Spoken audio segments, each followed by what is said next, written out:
Hello guys, welcome back to our YouTube channel Mind and Muscles.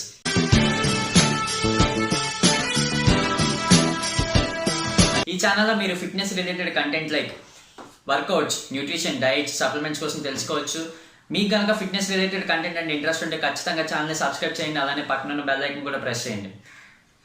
ఈ రోజు వీడియోలో నేను ఎవరైనా కొత్తగా జిమ్ జాయిన్ అవ్వాలనుకుంటే వాళ్ళకి బిగినర్స్కి ఒక 5 ఇంపార్టెంట్ టిప్స్ చెప్దాం అనుకుంటాను.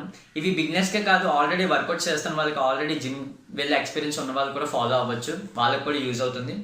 సో నెంబర్ 1 ఏంటంటే ఈగో లిఫ్టింగ్. అసలు ఈగో లిఫ్టింగ్ అంటే ఏంటి? మనం వర్కౌట్ చేస్తున్నప్పుడు జిమ్లో ప్రతి వర్కౌట్కి ఒక ఫామ్ అనేది ఉంటుంది.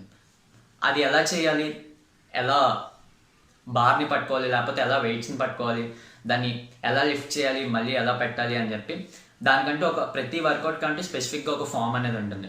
కొంతమంది ఏం చేస్తారంటే వాళ్ళ ఫ్రెండ్స్ వాళ్ళకన్నా ఎక్కువ వెయిట్ లిఫ్ట్ చేస్తున్నారనో, లేకపోతే జిమ్లో వేరే వాళ్ళు ఎవరో వాళ్ళకన్నా ఎక్కువ లిఫ్ట్ చేస్తున్నారనో, లేకపోతే సోషల్ మీడియాలో ఫొటోస్, వీడియోస్ తీసి పెట్టుకోవడానికో వాళ్ళు కరెక్ట్ ఫామ్లో చేయకుండా ఎలా పడితే అలాగా హెవీ వెయిట్ చేసి చేసేస్తారు. కానీ అలా మాత్రం అస్సలు చేయొద్దు. ఈగో లిఫ్టింగ్ అనేది దీన్ని అంటారు. ఫామ్ లేకుండా వెయిట్స్ని లిఫ్ట్ చేస్తే దాన్ని ఈగో లిఫ్టింగ్ అంటారు. ఒక ఈగోతో, మైండ్లో ఒక ఈగో పెట్టుకుని వాడికన్నా నేను ఎక్కువ లిఫ్ట్ చేయాలి, లేకపోతే నేను షో ఆఫ్ చేయాలని చెప్పి వెయిట్స్ మాత్రం అప్పుడు లిఫ్ట్ చేయొద్దు. అది చాలా మిస్టేక్. దానివల్ల ఎన్నో ప్రాబ్లమ్స్ ఫేస్ అవుతాయి. నేను కూడా చేశాను ఈగో లిఫ్టింగ్, నాకు కూడా ఎక్స్పీరియన్స్ ఉంది కాబట్టి నేను మీకు చెప్తున్నాను. దయచేసి ఈగో లిఫ్టింగ్ జోలికి వెళ్ళొద్దు. క్లీన్గా చేయండి, తక్కువ వెయిట్స్ చేయండి, ఫుల్ ఫామ్తో చేయండి, నీట్గా చేయండి వర్కౌట్ అన్నది. ఎందుకంటే ఫ్యూచర్లో మీరు ఈగో లిఫ్టింగ్ చేస్తే చాలా ప్రాబ్లమ్స్ ఫేస్ చేస్తారు. Second 1, comparing. జిమ్లో వేరే వాళ్ళని చూసి కంపేర్ చేసుకోవద్దు. ఎవరిని చూసి కంపేర్ చేసుకోవద్దు. వాళ్ళు మీకన్నా చాలా ఇయర్స్ నుంచి వాళ్ళు ట్రైన్ చేస్తూ ఉండొచ్చు, లేకపోతే మీకన్నా ఎన్నో మంత్స్ ముందు నుంచి వాళ్ళు జిమ్కి వచ్చి వాళ్ళ వర్కౌట్ స్టార్ట్ చేసి ఉండొచ్చు. అండ్ వాళ్ళ డైలీ హ్యాబిట్స్ వేరే ఉంటే, మీ డైలీ హ్యాబిట్స్ వేరే ఉంటే, వాళ్ళ డైట్ వేరే ఉంటుంది, మీ డైట్ వేరే ఉంటుంది. ఇలా చాలా థింగ్స్ అనేవి రోల్ ప్లే చేస్తాయి బాడీలో. కాబట్టి వాళ్ళ బాడీని చూసి మీరు ఎప్పుడు వేరే వాళ్ళతో కంపేర్ చేసుకోవద్దు. మీరు ఎవరితో కంపేర్ చేసుకోవాలంటే మీతో మిమ్మల్ని కంపేర్ చేసుకోండి.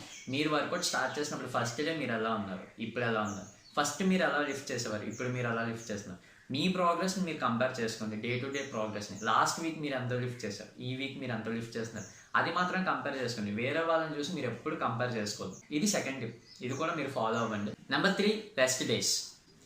మనం వర్కౌట్ చేయడం, దానికి సంబంధించిన డైట్ తీసుకోవడం, ప్రోటీన్ ఇంటేక్ తీసుకోవడం ఎంత ఇంపార్టెంటో అలానే బాడీకి రెస్ట్ కూడా ఇవ్వడం అంత ఇంపార్టెంట్.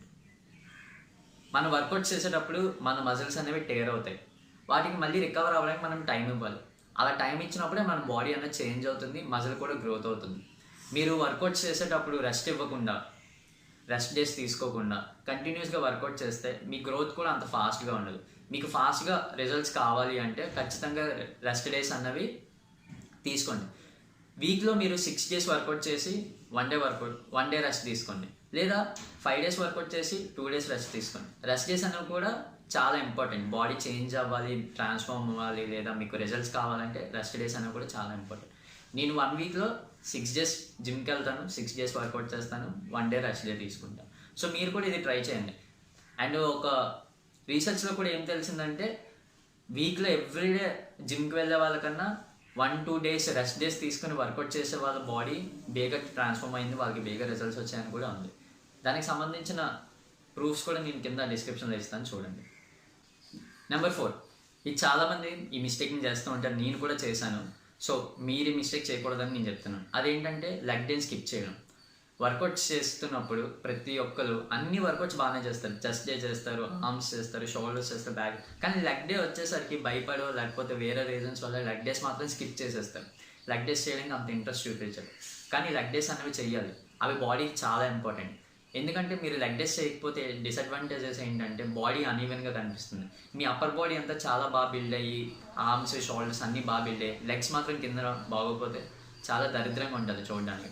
అండ్ సెకండ్ థింగ్ ఏంటంటే మిగతా బాడీ పార్ట్స్ ట్రైన్ చేస్తున్నప్పుడు, లైక్ షోల్డర్స్ కానీ, ఆర్మ్స్ కానీ, చెస్ట్ కానీ ట్రైన్ చేస్తున్నప్పుడు కన్నా లెగ్ వర్కౌట్స్ చేస్తున్నప్పుడు మన బాడీలో టెస్టోస్టెరాన్ ఇంకా గ్రోత్ హార్మోన్ అనేది ప్రొడక్షన్ బూస్ట్ అవుతుంది. దానివల్ల మన ఓవరాల్ బాడీకి చాలా అడ్వాంటేజ్ ఉంటుంది. అండ్ లెగ్ వర్కౌట్స్ చేయడం వల్ల మన లోవర్ బాడీతో పాటు కోర్ కూడా స్ట్రాంగ్ అవుతుంది. సో నెక్స్ట్ టైం నుంచి ఆల్రెడీ ఎవరైనా లెగ్స్ స్కిప్ చేస్తున్నట్టయితే నెక్స్ట్ టైం నుంచి అది స్కిప్ చేయకుండా చూడండి. బిగినర్స్ కూడా మెంటల్లీ ఫిక్స్ అయిపోండి, లెగ్ డే అనేది ఎప్పుడు స్కిప్ చేయకూడదండి. నా ఫ్రెండ్స్లో కూడా చాలామంది ఉన్నారు, లెగ్ డేస్ వచ్చేసరికి ఏదో రీజన్ చెప్పి స్కిప్ చేస్తారు. మీరు మాత్రం ఆ మిస్టేక్ చేయదు. లెగ్ డేస్ ఎప్పుడు స్కిప్ చేయకండి, లెగ్ డేస్ ఖచ్చితంగా కన్సిస్టెంట్గా చేయండి. నెంబర్ 5, కాంపౌండ్ మూమెంట్ వర్కౌట్స్ అన్నవి ఎక్కువగా అలవాటు చేసుకోండి. చాలామంది ఏంటంటే జిమ్లో వర్కౌట్ చేసేటప్పుడు మిషన్స్ మీద ఎక్కువ వర్కౌట్ చేస్తారు, డంబల్స్ ఇంకా బార్బెల్స్ చాలా తక్కువ వర్కౌట్ చేస్తారు. అసలు కాంపౌండ్ మూమెంట్ వర్కౌట్స్ అంటే డంబల్స్ ఇంకా బార్బెల్తో చేసే వర్కౌట్స్ని కాంపౌండ్ మూమెంట్స్ అంటారు. Example dead lift, bench press, shoulder press, ఇంకా పులప్స్, ఇలాంటి వాటిని కాంపౌండ్ మూమెంట్స్ అంటారు. ఇవి బాడీకి ఎక్కువ అలవాటు చేసుకుంటే మనకి బాడీలో ఇంట్రా మస్కులర్ కోఆర్డినేషన్ అనేది ఎక్కువ ఉంటుంది. ప్లస్ ఎక్కువ క్యాలరీస్ కూడా బర్న్ అవుతాయి. లైక్ మిషన్స్తో చేసే వర్కౌట్స్ కన్నా కాంపౌండ్ మూమెంట్స్ ఎక్కువ చేస్తే బాడీలో క్యాలరీస్ అనేవి ఎక్కువ బర్న్ అవుతాయి. సెకండ్ ఏంటంటే మన బాడీలో ఎక్కడైనా సరే మజిల్ ఇంబ్యాలెన్స్ ఉంటే, అంటే కొంతమందికి లెఫ్ట్ హ్యాండ్ ఎక్కువ లేస్తుంది, ఎక్కువ వెయిట్ ఎత్తగలరు, రైట్ హ్యాండ్తో తక్కువ వెయిట్ ఎత్తగలరు. కొంతమందికి రైట్ హ్యాండ్ ఎక్కువ ఉంటుంది, లెఫ్ట్ హ్యాండ్ తక్కువ ఉంటుంది. ఇలా ఏమైనా మజిల్ ఇంబ్యాలెన్స్ ఉంటే అవి కరెక్ట్ చేసుకోవచ్చు ఈజీగా. లైక్ మనం కాంపౌండ్ మూమెంట్స్ చేస్తే ఈజీగా కరెక్ట్ చేసుకోవచ్చు. సో నెక్స్ట్ టైం మీరు వర్కౌట్స్ చేస్తున్నప్పుడు, లేకపోతే వర్కౌట్స్ చేయాలని స్టార్ట్ చేద్దాం అనుకుంటే ఇలా కాంపౌండ్ మూమెంట్స్ అనేవి చేయండి. ఇంకా కాంపౌండ్ మూమెంట్స్ కరెక్ట్ ఫామ్తో ఎలా చేయాలని చెప్పి మన తెలుగులో అయితే బార్బల్ బిర్యానీ ఛానల్లో సుశాంత్ అన్న చాలా నీట్గా ఎక్స్ప్లెయిన్ చేశాడు ఆల్రెడీ. మన స్క్వాట్ ఎలా చేయాలి, అలానే డెడ్ లిఫ్ట్ ఎలా చేయాలని చెప్పి చాలా క్లియర్గా ఎక్స్ప్లెయిన్ చేశాడు. నా వర్కౌట్ వీడియోస్ కూడా ఫ్యూచర్లో రాబోతున్నాయి, కొన్ని డేస్లో పెడతాను. నేను కూడా కాంపౌండ్ మూమెంట్స్ మీద నేను కూడా ఎక్కువ కాన్సన్ట్రేషన్ చేస్తాను. సో ఆ వర్కౌట్స్ అనేవి నేను కూడా అప్లోడ్ చేస్తాను. ఈ ప్రజెంట్ మీకు ఏమైనా కాంపౌండ్ మూమెంట్స్ మీద ఆల్రెడీ మీకు డెడ్ లిఫ్ట్ కానీ లేకపోతే స్క్వాట్ మీద ఏమైనా డౌట్స్ ఉంటే బార్బల్ బిర్యానీ ఛానల్లో సుశాంత్ అని చాలా నీట్గా ఎక్స్ప్లెయిన్ చేసి వెళ్ళి ఆ వీడియోస్ చెక్ చేయండి. అన్న కూడా రిమైనింగ్ వీడియోస్ కూడా పెడతాను అన్నాడు. సో అవి చూడండి. కాంపౌండ్ మూమెంట్స్ అంటే ఏంటో తెలుసుకోండి ఫస్ట్.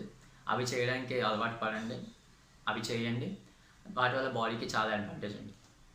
సో గైస్, ఇక్కడతో మన వీడియో ఎండ్ చేద్దాం. ఈ వీడియో కనుక మీకు నచ్చినట్టయితే ఖచ్చితంగా ఛానల్ని సబ్స్క్రైబ్ చేసి వీడియోని లైక్ చేయండి.